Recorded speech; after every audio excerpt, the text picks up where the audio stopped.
Welcome back to the Alibaba Success Guide, and in this video we are going to discuss what you're going to do when your samples arrive.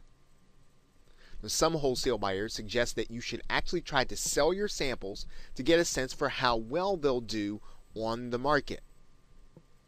However, this is not considered to be a best practice because you risk your seller rating if you haven't properly tested an item first. You want to look at this product for aesthetics. You're also going to want to look at it for longevity and durability.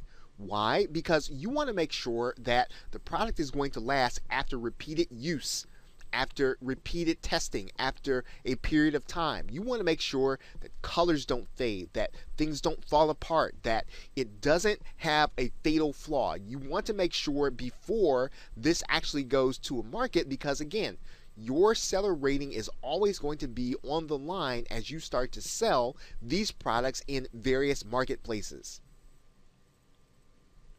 You want to take your sample not to sell, but you want to make sure that you're giving it the best and the harshest and the most detailed use as you possibly can when you get the sample. If possible, use a durability checklist. You want to also get family members to test it also. Have it used as if it's going to be used by a customer or a client that doesn't necessarily treat it gently but treats it harshly.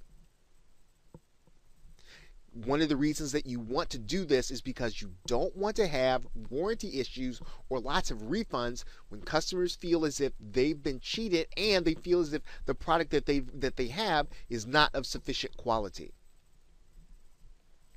Now, for example, there is a concept among wholesalers that you will have clothing that is called 3-generation clothing. That, in other words, after 3 washes or 3 periods during a drying cycle, that not only does the clothing fade, but it also shrinks. You want to make sure that you do not have that kind of product if you're going to use clothing, and you do that by testing the sample.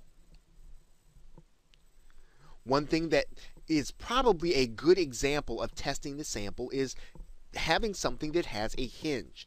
You want to make sure that you test the hinge plenty of time so that you know this product is going to be worth going forward with an order. Now, you only proceed beyond this point if you are 100% satisfied with the sample and that you're sure that you will have customers that will use this and will be satisfied. So this sample process, the testing in particular, is very important. You don't want to invest in inventory that you're eventually going to have to pull off the market and is going to lower your seller rating in the selling marketplaces. Okay, so with that, thanks, and I will see you in another video.